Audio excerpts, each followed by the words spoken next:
Welcome everyone to today's event, day 2 of the ILACE 2021 conference. I hope everyone is okay. My name is Hanan Ahmed. I'm head of English programs at the British Council Egypt. And I co-chair this year's conference along with my colleague Mona.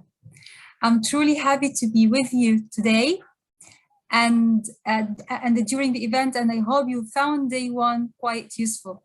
Before we start today, I'd like to make a few remarks. You've logged into the event today through a Zoom link that you can find in the program book, and I'll be posting a link to the program book again in the chat box, so check that out, please. And in the program book, there are 2 links for 2 rooms. So a link for room 1, that the room we're in now, and a link for room 2 when we finish the keynote session today. During the sessions, you'll be listening to our speakers, watching their presentations, but also you can interact by posting your comments through the chat box. And more importantly, you can leave questions you'd like the speakers to answer in the Q&A box. The session moderator will be picking up your questions and direct them to the speaker at the end of the presentation as time permits. When the session is over, please go back to the conference agenda, choose your next session you're interested in, and click on the link. Just an announcement, there are 2 sessions canceled today in room 2. One is about, let me check the agenda. The first one canceled is by Suhair Mustafa, and it's on effective online peer feedback tools for teachers. That was supposed to happen at 1:35. The other canceled session is by Hala Gharib on assessment for inclusive learning, and that was supposed to be at 2:55. Enjoy your day in the ILACE 2021, and don't forget to use our hashtag in your social media posting, hashtag ILACE 2021. Thank you very much. Over to you, Mona. Thank you, Hala. Good morning, everyone, everywhere. It's a great honor and pleasure to welcome you all to the second day of the 2021 International Language Assessment Conference in Egypt. My name is Mona Marcel. I'm an English instructor at the American University in Cairo and the co-chair of this year's conference with my colleague, Hala. Thank you all for joining our second virtual ILACE conference. I hope you are enjoying the conference as much as we are. Now, I'd like to welcome our second keynote speaker, Dr. Hanan Khalifa. Dr. Hanan is a leading international expert in learning, teaching, and assessment. Since 1993, she developed national examinations, validated international assessments, and led the alignment of local and international curricula and examinations to international standards, e.g. the CEFR. Her current interest is in the impact of reform initiatives, sustainability, and learning and assessing Arabic as first language. Dr. Hanan has previously worked for the Egyptian Ministry of Education and Higher Education, international development agencies, and world-renowned educational firms.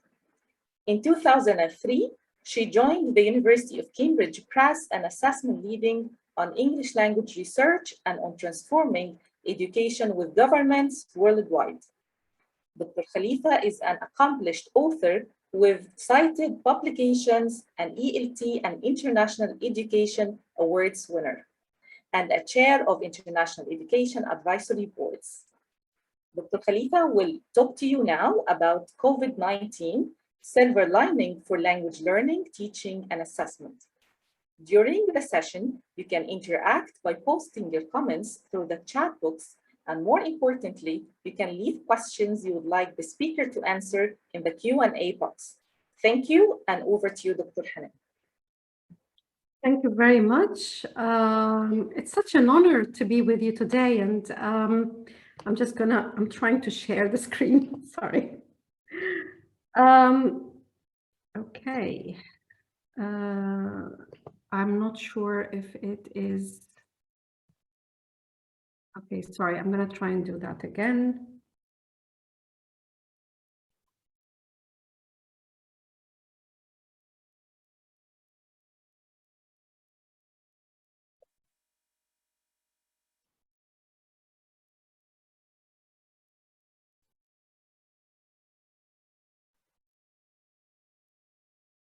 It's fine now.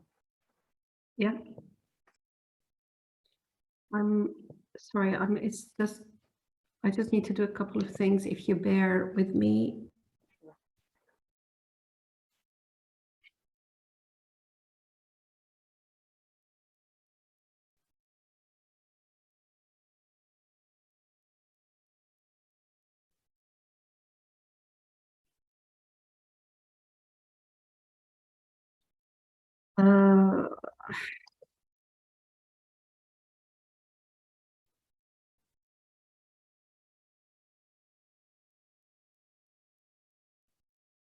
Right, I am ready. And I'm looking at myself in the middle of the screen that I am trying to move. Sorry. Okay, guys, thank you so much, ladies. أول حاجة, السلام عليكم ورحمة الله وبركاته. Ladies and gentlemen, I am very pleased to return as a speaker at ILACE and wish I was physically with you in my beloved country, in the city that I grew up in. I grew up in both Alexandria and Cairo, worked in both before moving to the UK. I wish to convey my sincere appreciation to the conference organizers for making ILACE happen. Hybrid is the new buzzword, the new normal, a key message you will be hearing from me today. And without any further ado, let's talk about the silver linings of the pandemic for language education. In the first part of this talk, I'm going to reflect on 20 months or so of COVID impact on education, the challenges and opportunities it brought with it. And in the second part of my talk, it would be forward-looking, not only about takeaway messages, but how we make the silver linings sustainable, which is key to this conference theme. Undoubtedly, this global pandemic has created the largest disruption of education systems in history. At its peak, the pandemic affected 1.6 billion learners in more than 190 countries and in all continents. Closures of schools and other learning spaces impacted 98% of the world's student population and up to 99% of students' population in low and lower middle income countries. Moreover, it's estimated that being out of school for just a few months may cost this cohort of children over $10 trillion in future earnings. Equally alarming is UNICEF's statement that the solution of remote learning is simply out of reach for at least a third of the world's school children. In East Asia and the Pacific, 80 million children have no access whatsoever to any remote learning. The picture is not rosy when considering home internet connectivity. Only 47% of households in developing countries and 12% in the least developed countries have access to the internet at home. In East and Southern Africa, for example, home connectivity, internet connectivity is the lowest on the planet at about 0.3%. Even in countries with wide internet access, such as Italy, 1 in 4 households lack a strong enough connection to download and stream education content, as mentioned in the GEMS report in 2020. The news feed by UNICEF in July 2021, a month ago, or a couple of months ago, was pretty grim. Its headline read, "A culture of safety, friends, and food at school has been replaced by anxiety and violence." Definitely, the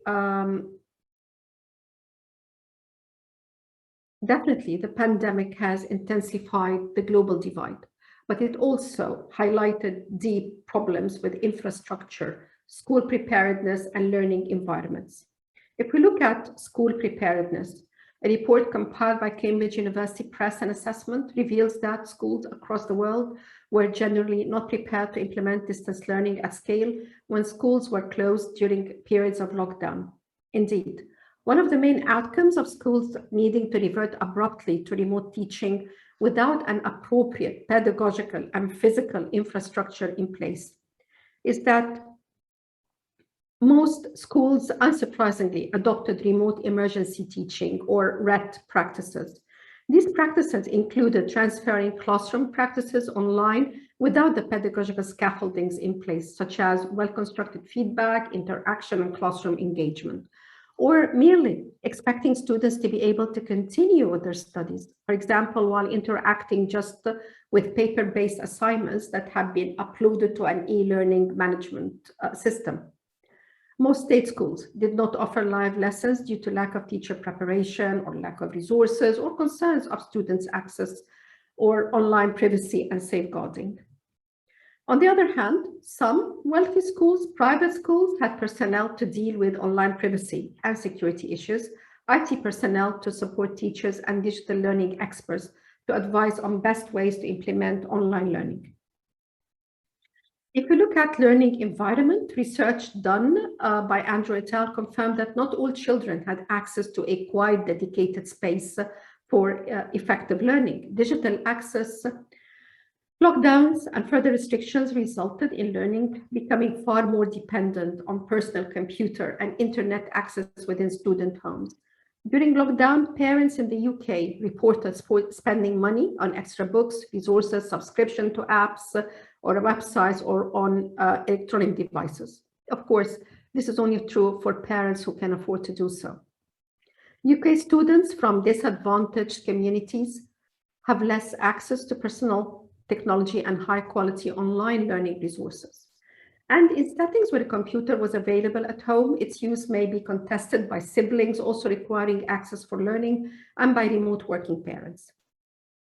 Even with technologies for school resilience, COVID-19 is seen as creating greater disparities between the haves and have-nots.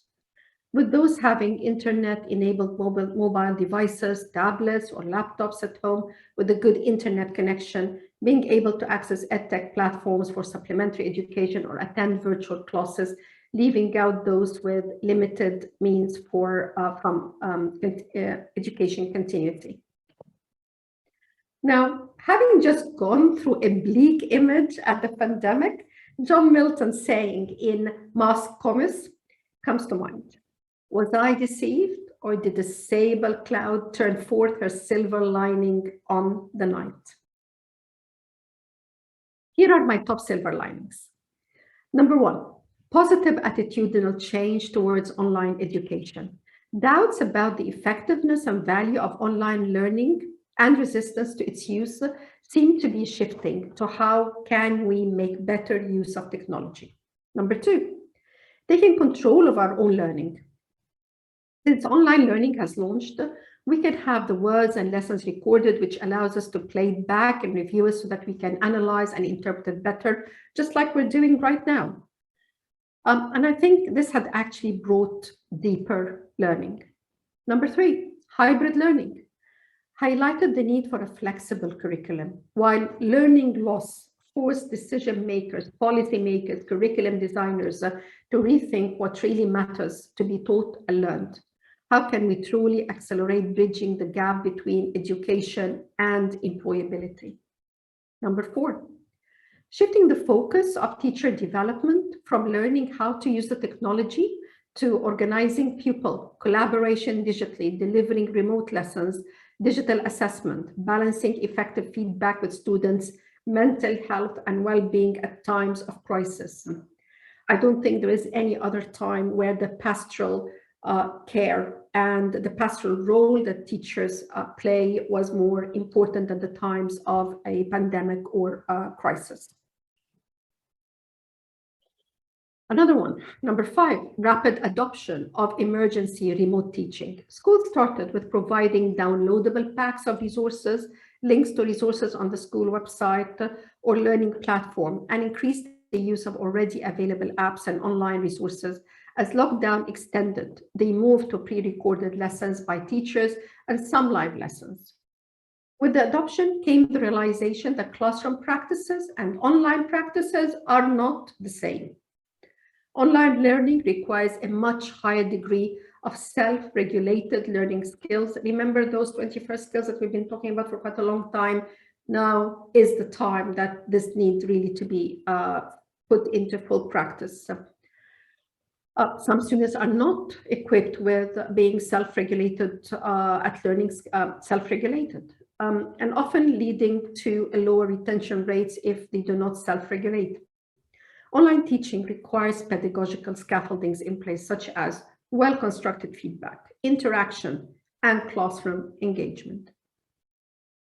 Another silver lining is that teachers' proficiency in online learning pedagogies is no longer a nice to have.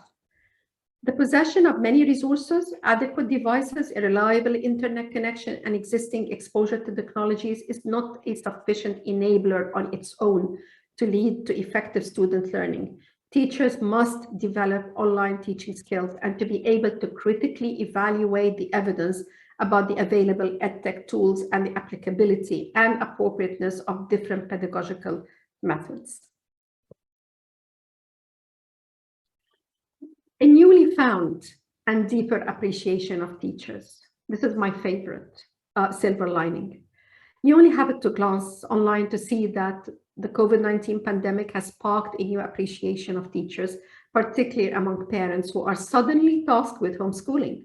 Many working full-time jobs at the same time, and sometimes working two jobs and 3 jobs. In practice, and despite the difficulties teachers were faced with, when suddenly required to use technology to teach remotely, they were able to adapt remarkably quickly and building capacity of their peers. So teachers were sort of contacting each other, WhatsApping, okay, how did you do that? How did you find that? Do you have this resource? And this sort of created a feeling of collaboration, a feeling of very close-knit community of teachers. I mean, teachers were also able to find many resources for professional learning in the form of webinars, Zoom courses, and live-streamed educational events. During a crisis, assumptions start to fall apart, a little bit apart, and people start to question things they had previously accepted and taken for granted. We can't take teachers for granted. They were certainly taken for granted until we're forced to confront the essential role they play in our children's lives. We know they play an essential role, but there's a difference between knowing and actually it being stuck in our heads. Caring in crisis is another silver lining. I mean, take a look at all the online free resources and platforms which were made available. NGOs prioritizing and resourcing the creation of online communities for teachers to be able to share their insights, concerns, and experiences. New communities of practice emerging to share ideas and resources. One of our teacher interviews reported that as soon as someone learned how to do something, we would then share it with everybody else. So, I mean, we had some very basic training and then we shared. So it was just learning together, helping each other. That was coming from a teacher in a state primary school in the UK. There's an increased interdisciplinary collaborations for innovations and a focus on the future. Educate survey, which I'll be talking about a little bit later, also showed that the disruption provided some great opportunities to increase parental engagement in their child's education. The data from the survey indicated that 88% of parents felt engaged in their child's learning, and more than half, 53%, felt that they engaged during and after the lockdown in comparison to 10% reporting this engagement prior to lockdown.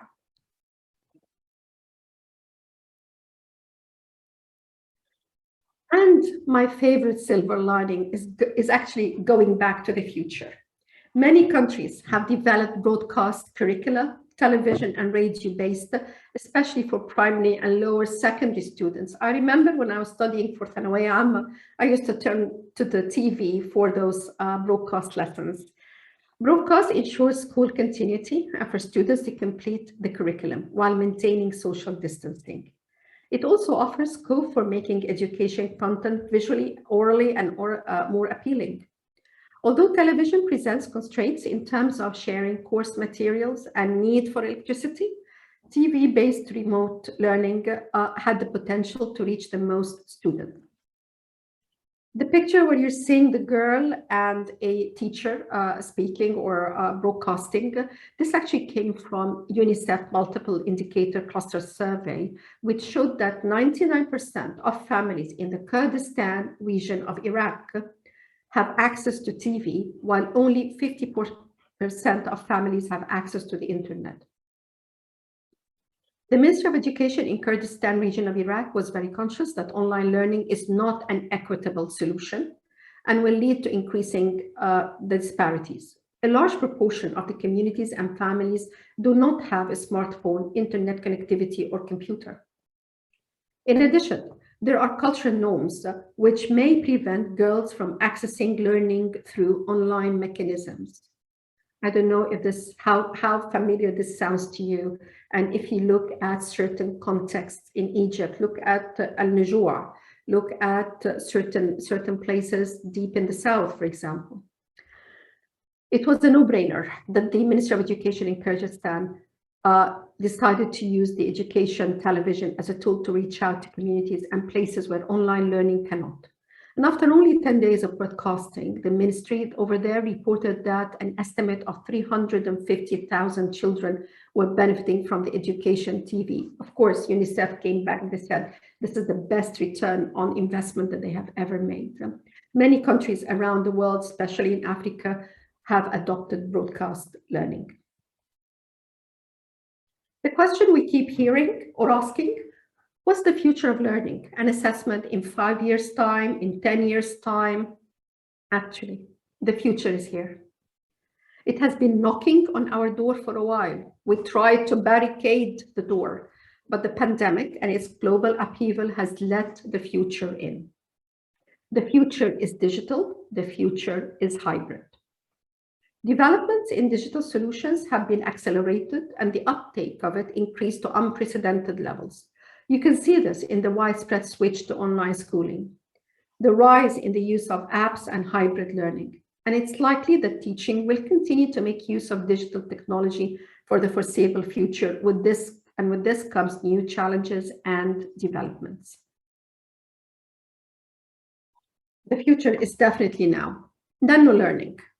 Or bite-sized learning is not just the new kid on the block, it's actually is here, is what we have been doing during the lockdown, and I'm anticipating that this will continue in the future as well.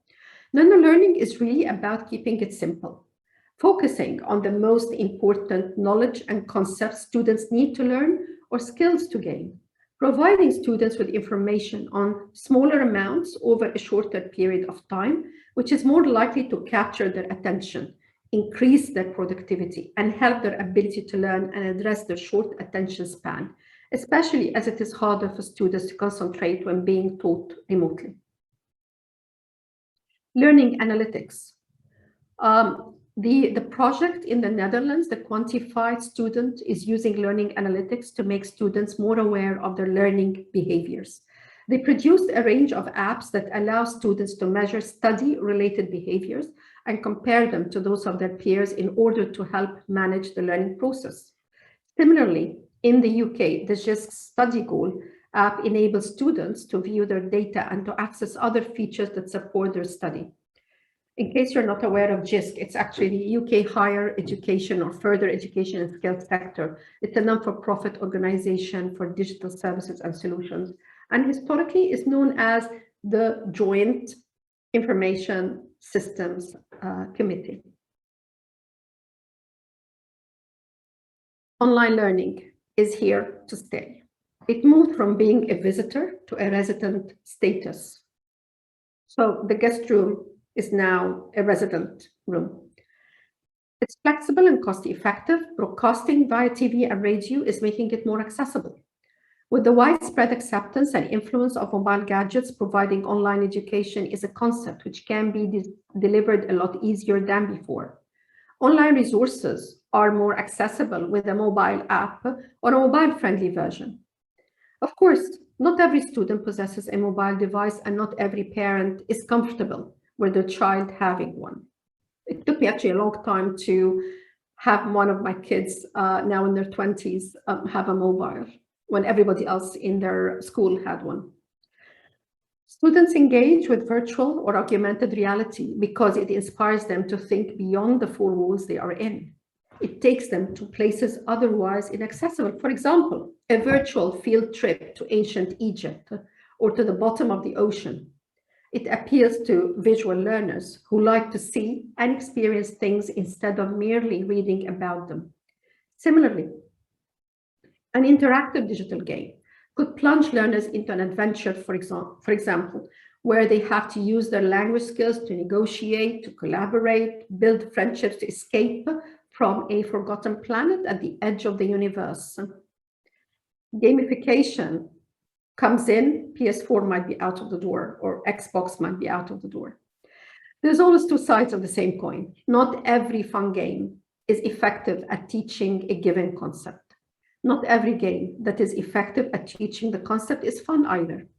It takes time and training to learn how to effectively use games for learning. Artificial intelligence. Professor Rose Luckin at UCL Knowledge Lab has suggested that in the future, artificial intelligence will be able not only to adaptively guide students through learning content, but to comprehend their current state and understanding and motivation to ensure that the learning experience is tailored to their capabilities and needs. AI could help us see and understand the micro steps that learners go through in learning a subject and the common misconceptions that arise. On the other hand, a key disadvantage of AI is, in a learning context, is losing the personal element of care when a teacher gives personalized feedback and how actually the teacher provides that personalized feedback rather than letting a machine generate one. Hybrid learning combines traditional face-to-face instructions with various learning modalities like experiential learning, digital course delivery, and everything in between. Where hybrid learning departs from blended learning is around its flexibility of delivery to meet the needs of each learner and learning objective rather than seeking a balance between online and offline. The key to hybrid learning is flexibility, both in delivery and participation. Teachers, facilitators, course designers can provide learners with the possibility of face-to-face instructional workshops or opportunities for reinforcements while also leveraging independent learning through recorded lessons, seminars, or independent assessment. It's about meeting the learner where they are. In the digital space, video is the most effective communication medium as it facilitates an unparalleled immersive learning experience. A hybrid learning program is one which uses a full slate of diverse delivery methods and maximizes the efficacy of each by allowing each modality to do what it does best: real-time instruction for active collaboration and video conferences for independent learning or upskilling. For those of us who say there is no time like real time, I'd say that's true, but it's also important to understand situationally when real-time sessions make sense and when learning is better served as asynchronous video or recorded seminars for independent study. Let's unpack what a virtual classroom is and how it's different from standard video conferencing. I won't be stopping a lot on this slide, but it will give you an idea about the difference between video conferencing and virtual classrooms, and you can go back to it after this webinar.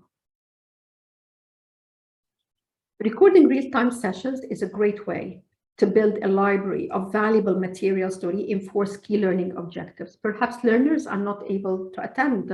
Perhaps people who came in, who are here today may stop midway through and move, or those who couldn't attend my talk today might wish to hear it, and hence the recording of it.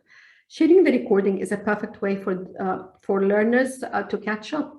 The question here is, how are you distributing these recordings? Where are they saved? Having a school video hub or portal is critical and would need to fulfill certain key requirements. For example, all videos must be managed easily from one central place that provides opportunities for learners to access the videos they need. Videos should be organized in a meaningful way into channels, playlists, and galleries to make it accessible for search. They could be indexed and tagged as well. And videos are not just about passive experiences. They can be collaborative with social engagement, like commenting, likes, and shares. The video content must be secure with fine-grained access control, hence the centralization of it that I spoke about earlier. They must have captions or support reader screen readers and provide every learner with equal access. Rich data is more and more important because the data sets provide invaluable insights into everything around the video, such as who watched what for how long and from where did they stop, what they haven't understood, etc. As with learning, technological innovation continues to evolve and expand in the field of assessment. Take a look at Richard Walker's quote from York University, and he's right. I mean, if we're asking students to complete the work digitally, why aren't we doing the assessment in the same way? In Cambridge, we ran a stakeholder perception survey for the last 18 months on learning, teaching, and assessment. And one of the questions that we have was regarding online assessment.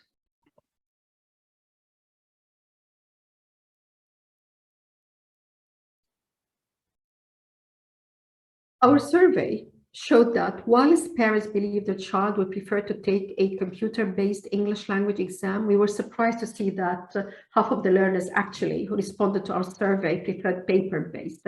When we broke this down by the age of the learner, we found that a preference for paper-based is even stronger amongst the 16 to 29-year-olds, which made up around, I think, 64% of the learners that responded to the survey. This is despite that over 80% of learners claiming to be comfortable using technology for learning. Quite an interesting finding. Those who prefer a computer-based mentioned that they find it quicker, easier, and more convenient, whilst those that prefer paper-based indicated that it helped them concentrate better or had a fear of IT issues and basically wanted to make notes and underline, which they felt wouldn't be possible on computer. However, in both instances, they indicated a preference. Whether they indicated a preference for CB or PB, it was because of familiarity. Automated assessment. Designing, marking, and feedback all take up a large amount of time from teachers and can mean that they are unable to deliver results quickly or provide the detailed feedback the students want.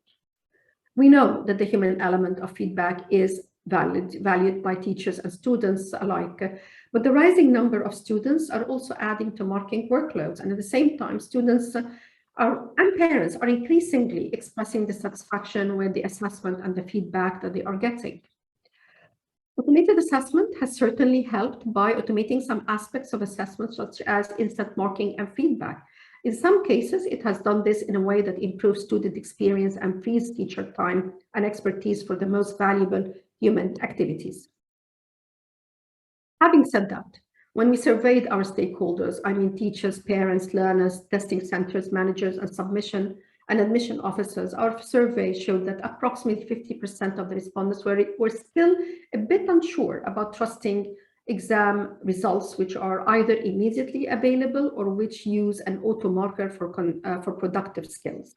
Common reasons for such opinions include malpractice, for example, having someone else take the test on behalf of the candidate, or inability to gauge students' level if the student uses Google Translate, the spell checker, thesaurus when writing an assessment.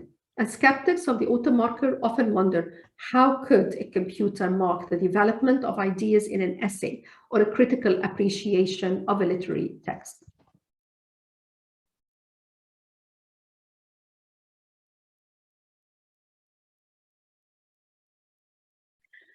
Instant marking has been around for a while, but honing onto natural language processing and classification is the way forward with regards to feedback. Receiving real-time feedback when responding to open-ended questions is not only informative, but improves the quality of students' output. The ability to offer real-time feedback means that students can qualify and clarify the responses. Can we do without teachers if we master natural language processing? The answer is no. Teachers play an important role. They train the classification models that underpin the open-ended questions that they want to present to the students. Of course, the accuracy of the classification models improves as more students engage with each open-ended question and as the volume of the training data rises. Adaptive comparative judgment. Comparative judgment works on the principle that The human brain finds it easier to compare two items and decide one is better or worse than the other to make an objective assessment about the quality of either against a given rubric. Repeated comparison of pairs, usually around 12 rounds, ultimately allows the items to be ranked ordered. ACG uses technology to automate the comparison process. While scripts are initially compared randomly, the adaptive element comes in as the computer algorithm starts to select the pairs that will most improve the reliability of the marking. Comparison between very good and very bad scripts is obvious. More and more effort goes into assessing those that are more closely matched or in the gray area. While ACG does not constitute fully automated marking, it speeds up the marking process, and the ranking can be used to grade papers and determine grade boundaries. It shows much greater reliability than other methods in high volume assessment using a distributed team of markers. It also enables students to receive feedback from multiple different markers, including peers. By the way, ACG is being used at the universities of Edinburgh, Glasgow, and Manchester. Here in self-assessment, what's new? What you're looking at are Danish platforms that allow students to give each other anonymous feedback or assignments set by teacher. Peerwise is a free tool used by many universities to allow students to create questions for formative peer testing. And recent research shows that while writing questions helps student performance, it's even more enhanced when they also comment on posts by other students. Ongoing personalized assessment. Birmingham City University is developing, or has developed really, what it calls a 3D model of student support: discovery, development, and destinations. The university recognizes that a cohort of students can have very different experiences and skill sets on arriving at the university. So it looked at personalizing learning, beginning with discovery and diagnostics on entry. The diagnostics is based around 4 pillars of academic skills: numeracy, well-being, and competencies. The students will have access to ongoing personalized development. The final D is destinations, i.e. jobs. Students will use the assessment center at the university to practice psychometric assessment and online interviews, all personalized to that particular student. Online invigilation is being increasingly used for remote learners and test takers. And you would have seen, over here you're seeing many of the companies that have actually put forward online, commercial online proctoring tools on the market. It has benefits for test candidates and test centers. Test candidates enjoy greater flexibility about when they can sit their exam, a 24/7 operation. Test candidates have the convenience of choosing where to sit their exam, avoiding having to take time off work to travel to a test center. No physical limitations of test centers. However, it's important to get the right information out to candidates for them to understand what the experience would look like. And for testing centers, online invigilation removes administrative burden.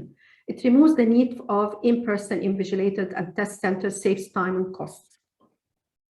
Not needing to book a specific space means also that exams can take place more frequently, and they can be scaled up worldwide, meaning that the potential for more exams with greater geographical reach. Security increases as invigilation becomes more one-to-one. Any malpractice would become more obvious and any evidence would be recorded. Online invigilation in a mobile era. If we look outside the language domain, the awarding body of the Association of Corporate Treasurers, for example, uses secure online invigilation for its global on-screen tests.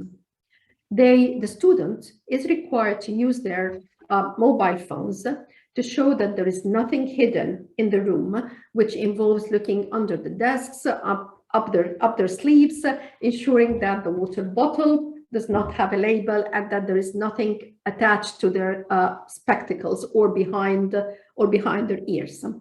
They then place the phone in a docking station behind themselves to give an additional view of the room. Malpractice, whether it's colluding or impersonation, is not new to the assessment world. COVID have augmented the problem, not only in the educational field, but also in the banking industry.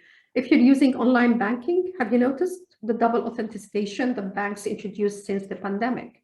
Here's how technology is helping address the malpractice issue through the use of biometric data, such as face recognition or fingerprints, online proctoring with video camera, data forensics. So educational data forensics involves looking at unusual response patterns in students taking online tests as indicators of potential malpractice.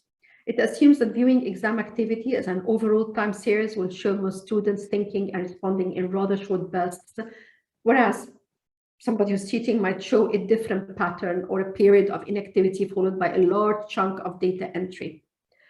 Large-scale analysis using techniques such as process mining can show deviations that appear to be statistically significant, although it can only ever highlight potential cheating.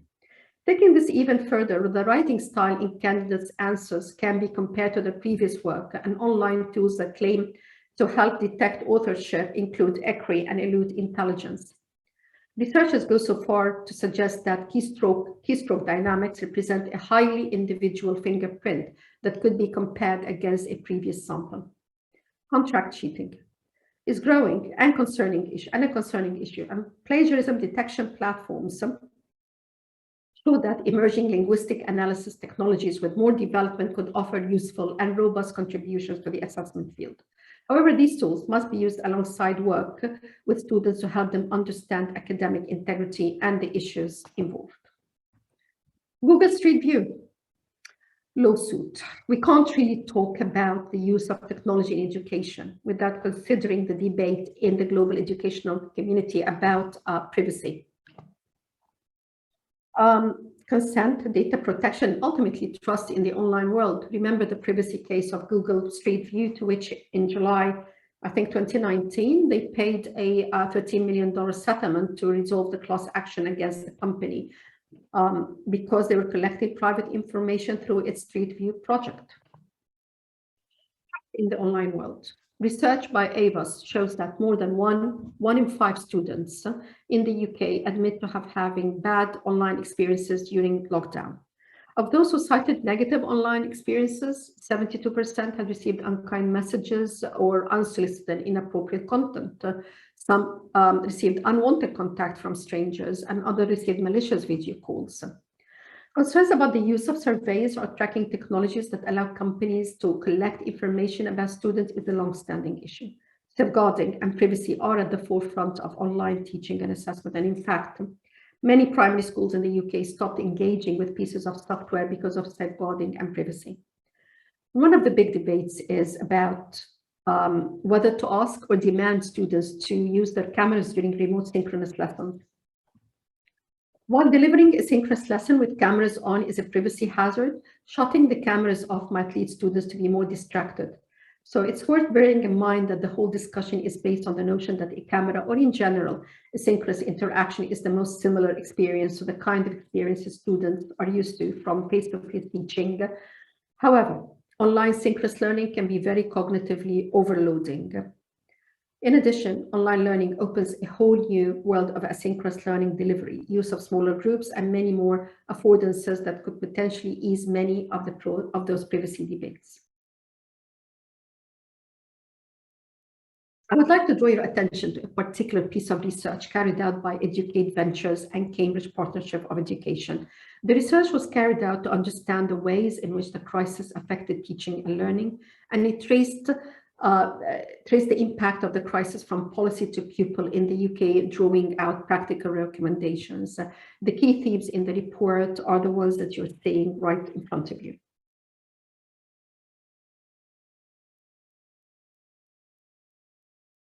The report shows that diversity of an education ecosystem is vital to its survival and prosperity, and it is essential that the diversity of membership is recognized in an attempt to provide support, guidance, and regulations, and to understand the different personas in order to differentiate the way communications, guidance, help, and assistance is provided to different parts of the ecosystem. These personas are a useful basis upon which different training and support needs can be identified for each persona sub-community. They identified 5 personas. The aeronauts. Members of this community are ready to become more strategic with respect to online learning and applying EdTech in general. And for them, they would benefit from guidance about how to build and implement their EdTech strategy, building on evidence-based pedagogies. Educational leaders and teachers in this community would be good to take part in school demonstrators and good at working with EdTech companies and educational researchers. The earth movers, members of this community, would benefit from some mentoring from more able colleagues. For example, aeronauts who can show them that the value that technology can bring to education. Some basic training and very pragmatic focus EdTech support would be valuable for them. The fire tamers has members, this community has members who are ready for a substantial intervention to help them build and initiate technology and skills infrastructure. I would say guiding them through a 101 technology strategy could start with an audit of their skills and their ICT readiness. The water pilots, members of this community, would recognize the value of technology and are not worried about infrastructure inadequacies. They are keen to develop their professional expertise, but lack confidence and did not enjoy remote education. The space seekers. Communication with parents and support for students' well-being needs are a focus for this community's attention. Members of the space seekers community are worried about students falling behind, work-life balance, and confusing messages that may come from decision makers. They would need a very gentle and supportive approach. For example, the provision of substantial assistance scheme for head teachers or school principals, including resources and support to build their confidence in their leadership to enable them to develop a simple short team strategy around a very basic set of EdTech. The crisis intensified pre-existing education disparities by reducing the opportunities for many of the most vulnerable children, youth, and others, those living in poor areas, girls, refugees, etc. I'm going to finish in 2 minutes. So, in the early 20th century, Edison predicted that the children of today will get their education at schools in which the movie screen will supplant the blackboard and the motion picture film will take the place of textbooks. It's fair to say that the EdTech future predicted by Edison almost 100 years ago did not materialize for those children 100 years ago. There has been more than a century of EdTech innovation since Edison's times, and now we stand at the threshold moment of true sustainable change. Why? Because 3 things are coming together. Increased computing power, the availability of big data, and advances in artificial intelligence. Together, this creates a threshold moment of sustainable change. The road from resilience to sustainability is data-driven. It's about mixed modality. Is about mixed modality. Is about appropriately automated. And when I say appropriately, because it's about establishing a balance between automated and human marking that delivers the maximum learning benefit to students, which is personalized, adaptive, and hybrid. It must also promote a culture of academic integrity among students and making best use of technological tools. The massive efforts made in a short time to respond to the shocks to education system reminds us that change is possible. We have a generational opportunity to reimagine education, and we must take bold steps now to create equal, diverse, inclusive, quality education systems fit for the future. We can take a leap towards forward-looking systems that deliver quality education for all as a springboard for the Sustainable Development Goals. And to achieve this, we need investment in digital literacy and infrastructure, an evolution towards learning how to learn, a rejuvenation of lifelong learning, and strengthened links between formal and non-formal education. We need to draw on flexible delivery methods, digital technologies, and modernized curricula while ensuring sustained support for teachers and communities. And the governments cannot, or actually they should, target the hardest to reach and be sensitive to the specific challenges faced by girls, boys, women, and men, and should regularly seek to bridge the digital divide. As the world faces unsustainable levels of inequality, we need education, the great equalizer, more than ever. I'm going to end here on a note, and I don't know if you know this or not. It is Dionys, the legendary philosopher of Sino, or the ultimate activist. He met Alexander the Great one day, and when Alexander was visiting Corinth, and Alexander, he heard of the great philosopher reputation, and he asked him what he wants. And the only thing that he wanted was, move a little to the right, you are blocking my sun. I used to use this because of the digital distractions that we are living in.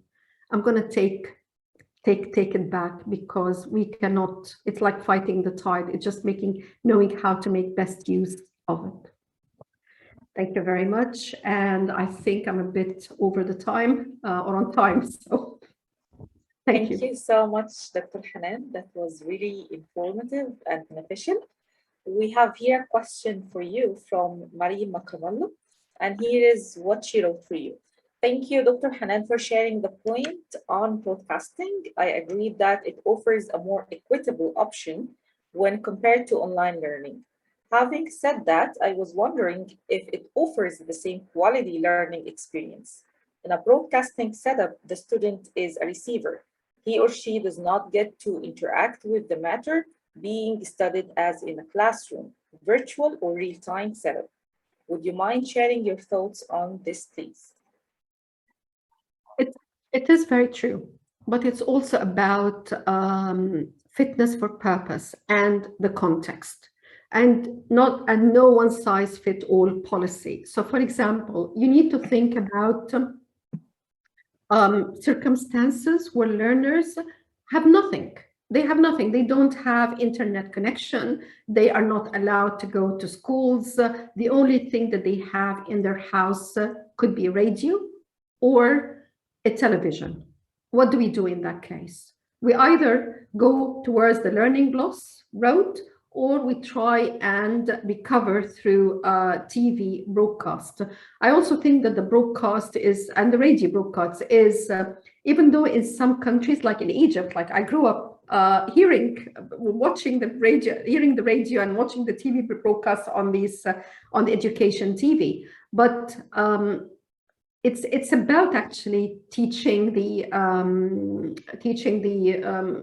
maybe the presenters to be more interactive, having it be more fun. Once again, for me, it's not no one size fits all. That is key. Thank you so much, Dr. Hanan. Once again, it has been a great pleasure and honor to have you today as a keynote speaker at ILACE 2021. Our dear participants, thank you for attending. I hope you are enjoying the conference.